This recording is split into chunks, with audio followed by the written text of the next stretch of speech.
Don't be so stressful. You look flustered. I don't want you flustered. I want you nice and relaxed.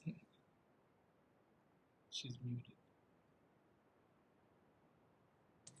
Muted myself because I was actually hearing you better when I was mute.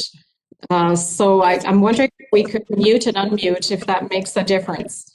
But I know it might look awkward, so maybe we pause in between questions so that you can edit that piece out. Is that a suggestion? Okay, who's going to mute, me or her? She's going to mute. She's gonna mute herself. Okay, I don't know what we're doing, but let's pretend that we're... Let's try. It'll work. It'll work. And don't It'll work. we're not uptight. We're okay. Ooh, saw. Everything is calm. Oh, yeah. Okay, yeah. Are we good? Yeah. Okay, beautiful. I'm the one that has so many cameras on me in this house. Like, okay, are we ready? Okay, welcome to Black History Month with the Minister of Education. And we would like to start by talking a little bit about Black History Month. The first question to you is, do you have any plans to address the teaching of Black history in the educational curriculum? So I'm going to just let you answer that part, and then I'll go into the rest of the questions. Perfect. Yes, absolutely. And thank you for the question, Althea.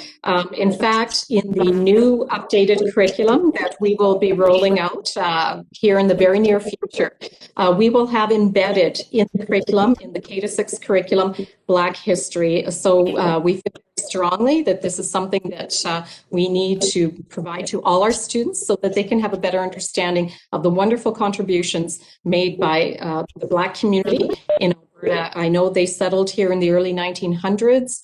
We have a lot of information about Amber Valley and a few other areas, but I think it's incumbent that we are able to provide all our students with that knowledge and understanding to really ensure that they are able to move forward in a positive way as a global society.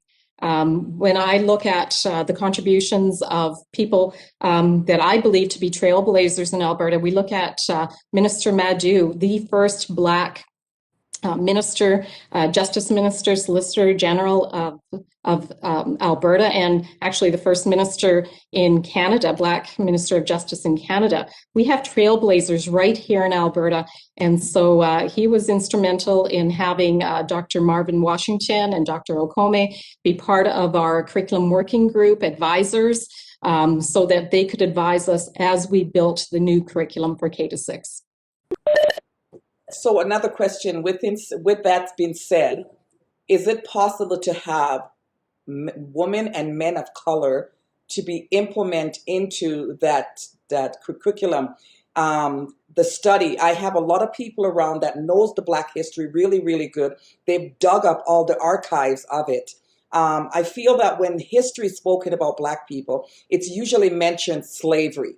Now, slavery is a part of our culture, our heritage, not culture. It's part of our life, but it's not the only part of Black people's life. There's good parts where we've contributed to history. So I feel like it needs to have people of color right in some of that curriculum so they can put that not just the easy part, but also the uneasy part, so that these children and parents, and they can start the conversation at home with the children.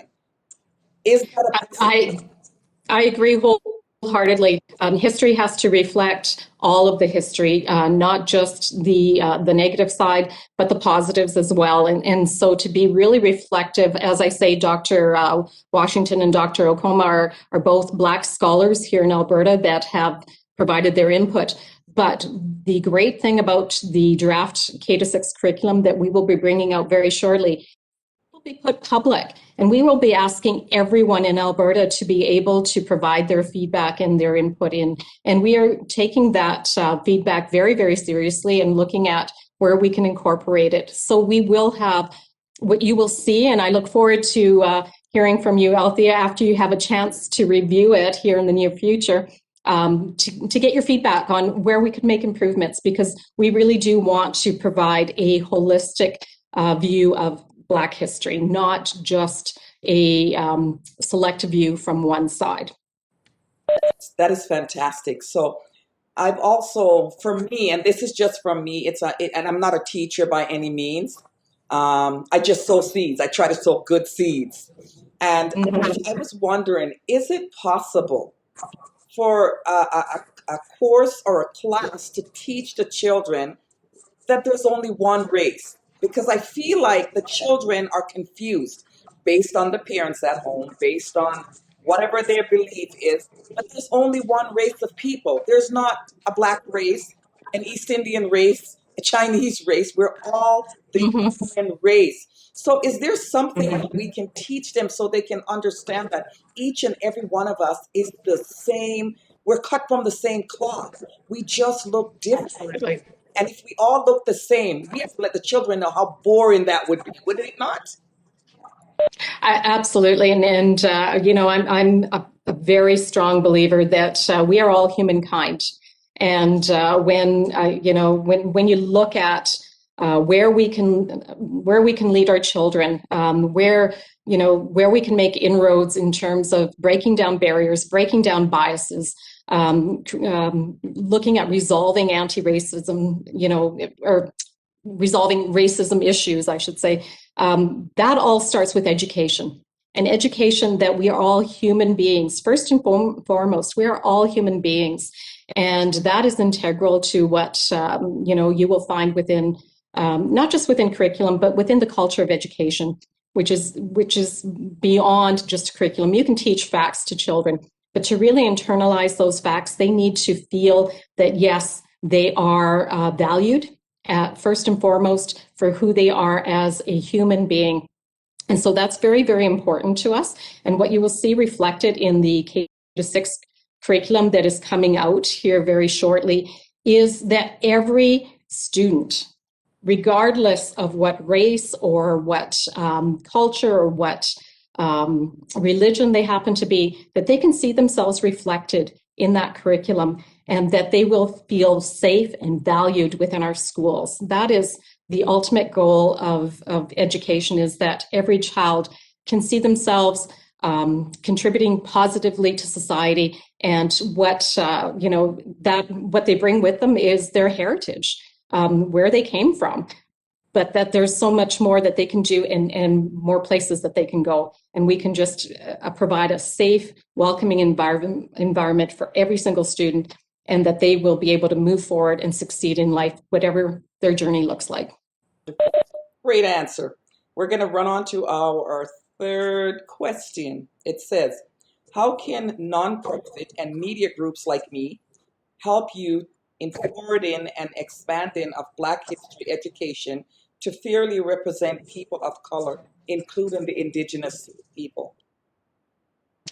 Well, I think it's very important that you have a medium and you have an audience, and you can speak to that medium and that audience, and through that medium and that audience, to that audience of, you know, where are the gaps? Where are the gaps that need to be addressed? And how do we engage our students in in a better way to appreciate the value that different communities bring? So whether it's through, you know, right now I know that certain schools are bringing in, of course, virtually because of the way COVID is making us learn and be and do right now. They're bringing in people from the Black community that are leaders within their community, so that they can address the students. They can share their stories. And so many of us learn through personal stories. Like, you know, I'm sure you are aware of that, and I'm aware of that,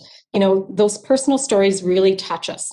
And so to have students see firsthand and hear firsthand from individuals that have had to struggle with racism. You know, as I said earlier, Minister Madhu has a very powerful story. I know you have a powerful story. We all have stories that we can share. And I think utilizing the mediums that you have through television and and such, and film certainly would highlight those experiences for our young people and broaden their horizons, because perhaps they live in communities where they are not accustomed to seeing others that don't look like themselves. And so broadening horizons for students is very, very important.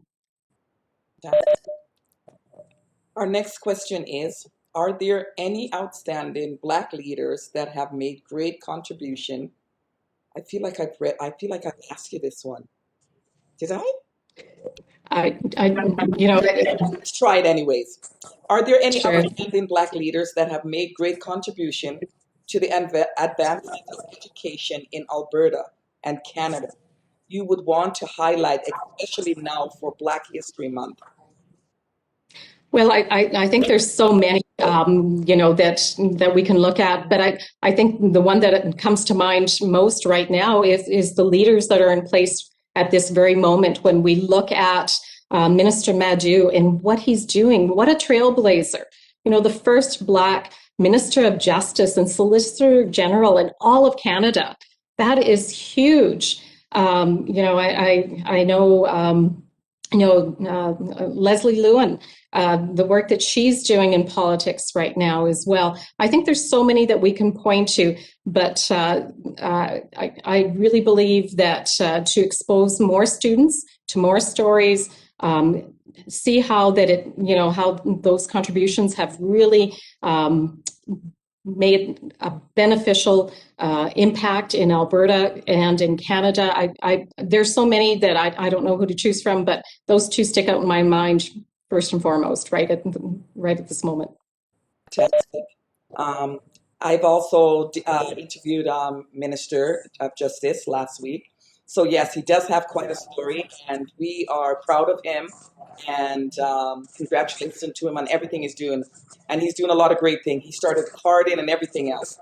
Absolutely. Yes, I want to go to number 6. What is your encouragement to parents of children of color to not lose hope in the system, and how they can get involved in the education system collective action? Right, and I think there's many opportunities for parents and for students. I spoke with my Minister's Youth Advisory Council the other day, and it's a very diverse group from right across Alberta. There are a number of students that are Black students, and they themselves told me that they want to see an end to racism within the schools. And not just within the school communities of students, but also within the teacher community and within the whole organization. And so they were very very vocal that they need to hear their voices heard. And so while I encourage parents to have their voices heard, and they can be heard through whether it's the School Council Association, or whether they speak with their principals and their superintendents, or they have a bigger impact and they gather en masse, or they, often I have parents writing to me as well with suggestions and things that could be done, or things that have happened that they would like to have addressed. But students themselves, it is such a powerful voice to have the student voice. And so I really encourage students to speak up for themselves and for their fellow students. And they were talking about forming inclusion groups where they could then together have conversations with other students and bring forward ideas to their school community on how they could address certain things and how they could celebrate Black History Month, or any of the other celebrations that sometimes happen throughout the school year. And is there a possibility that maybe the schools can have something all year round, educate the children